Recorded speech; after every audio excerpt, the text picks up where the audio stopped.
Hi friends, மரவள்ளிக்கிழங்கு வச்சு இன்றைக்கி ஒரு ஸ்வீட் செய்யலாங்க. பாருங்கள், மரவள்ளிக்கிழங்கு நான் ஒரு 1/2 கிலோக்கு எடுத்திருக்கேன். இதை வந்து நம்ம நல்லா இந்த தோலெல்லாம் சீவி எடுத்துடலாங்க. எடுத்துட்டு அதுக்கப்புறம் க்ளீன் பண்ணிக்கலாம். இங்கே பாருங்கள், நம்ம தோலெல்லாம் சீவிட்டு நல்லா க்ளீன் பண்ணி கழுவி வச்சுருக்கோம். மரவள்ளிக்கிழங்கு, கப்பக்கிழங்கு கேரளாவில் ரொம்ப ஃபேமஸ். இப்போ இதை வச்சு நம்ம ஒரு டிஷ் செய்ய போகிறோங்க. இங்கே பாருங்கள், ஒரு பிளேட்டில் நம்ம காய் துருவுறதுல இந்த மாதிரி நல்லா துருவி எடுத்துக்கலாங்க. க்ளீன் பண்ணிவிட்டு இந்த மாதிரி நல்லா துருவி எடுத்து இதில் நம்ம ஒரு அடை செஞ்சுக்கலாம், லட்டு செஞ்சுக்கலாம், அல்வா செஞ்சுக்கலாம். பசங்க அப்படியே வேக வச்சு கொடுத்தா சாப்பிட மாட்டாங்க இல்லையா, அதனால் நம்ம லட்டு மாதிரி செஞ்சு கொடுக்கலாங்க. இது வந்து வருஷத்துக்கு ஒரு வாட்டி வர காய்ங்க. இதெல்லாம் நல்லா சாப்பிட்ணும். சுகர் பேஷண்ட்டு சாப்பிட்லாம், அளவுக்கு மீறி எடுத்துக்கூடாது, கொஞ்சமாக சாப்பிட்லாம். அப்புறம் வாழ்வு இருக்கிறவங்க, பக்கவாயத்து இருக்கிறவங்க அவங்கெல்லாம் சாப்பிடக்கூடாது. ஆனால் உடம்புக்கு ரொம்ப நல்லதுங்க. இங்கே பாருங்கள், இந்த மாதிரி நம்ம துருவிக்கலாம். ஹாய் ஃப்ரெண்ட்ஸ், இங்கே பாருங்கள், நம்ம மரவள்ளிக்கிழங்கு நல்லா கழுவிட்டு தோலெல்லாம் சீவிட்டு இந்த மாதிரி நல்லா நம்ம காய் துருவத்தில் துருவி வச்சுருக்கோம். இப்போ இட்லி பாத்திரம் வச்சுருக்கேன். இட்லி பாத்திரத்தில் நான் வாழை இலை போட்டுக்கிறேன். வாழை இலை இல்லைன்னா நம்ம கிளாத் கூட போட்டுக்கலாம். நான் வாழை இலை இருக்குது அப்படின்றதுனால நான் வாழை இலை வச்சு இதை இப்போ நம்ம ஆவரி கட்டுறோம். நல்லா வெந்து வரட்டுங்க. அதுக்கப்புறம் இதுக்கு என்னென்ன தேவைன்னு சொல்கிறேன். இந்த மாதிரி வாழை இலையில் வச்சா நல்லா டேஸ்ட்டாகவும் இருக்கும். இல்லைன்னா நம்ம துணி கூட வச்சுக்கலாம், அதை பற்றி ஒன்றும் கவலை இல்லைங்க. இப்போ இது நல்லா வெந்து வரட்டுங்க. நம்ம மூடி போட்டுட்டு வாழை இலையிலே மூடி போட்டு நல்லா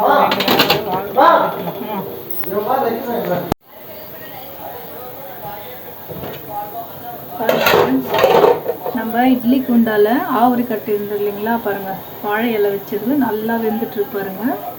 நல்லா வெந்திருக்கு. இப்போ நம்ம இறக்கிப்போம். இறக்கி ஒரு பிளேட்டில் மாற்றிப்போங்க. இங்கே பாருங்கள், நல்லா வெந்திருக்கு.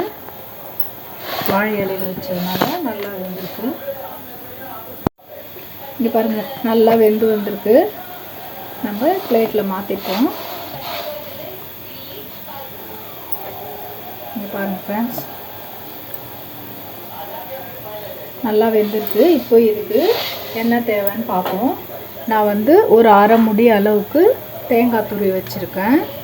முந்திரி திராட்சை வந்து நெய்யில் வறுத்து வச்சுருக்கேன். ஒரு 1/2 கப்பு சர்க்கரை எடுத்து வச்சுருக்கேன். இப்போ நம்ம இது சூடில் இருக்கிறப்பவே நம்ம சர்க்கரை இது மேலே போட்டுப்போங்க. சர்க்கரை இது மேலே போட்டுட்டு நம்ம வறுத்து வச்சுருக்கிற முந்திரி திராட்சையும் போட்டு சேர்த்துப்போங்க. சேர்த்துட்டு நம்ம நல்லா கையால் பெனைய விட்டுக்கலாம். இப்போது தேங்காவையும் சேர்த்துக்கலாங்க. துருவின தேங்காவையும் நான் சேர்த்துக்கிறேன். இப்படி சேர்த்து எல்லாம் நல்லா பெனைஞ்சிக்கலாங்க.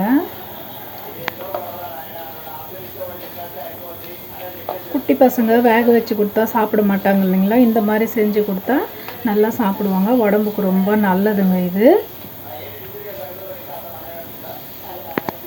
இந்த மாதிரி நம்ம இன்னும் கொஞ்சம் ஆறட்டுங்க. இப்போ ஃபினிஷாக நம்ம நெய் கொஞ்சம் சேர்த்துக்கலாங்க. நம்ம எவ்வளோ அளவு தேவையோ அவ்வளோ அளவுக்கு நம்ம நெய் சேர்த்துக்கலாம். நான் வந்து நெய் நல்லா பசங்க சாப்பிடுவாங்கன்ட்டு நான் கொஞ்சம் அதிகமாகவே சேர்த்துருக்கேன். நீங்கள் எவ்வளோ வேணுமோ அவ்வளோ சேர்த்துக்கோங்க ஃப்ரெண்ட்ஸ். பாருங்கள், இந்த மாதிரி செஞ்சு கொடுத்துட்டா பசங்க நல்லா சாப்பிடுவாங்க. கப்பக்கிழங்கு, கேழ்வரகு,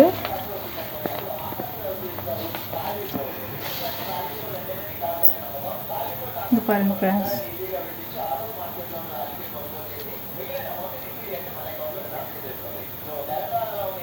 மரவள்ளிக்கிழங்கு இந்த மாதிரி நம்ம உருண்டை செஞ்சு இந்த மாதிரி வச்சுக்கலாங்க. பசங்க நல்லா விரும்பி சாப்பிடுவாங்க.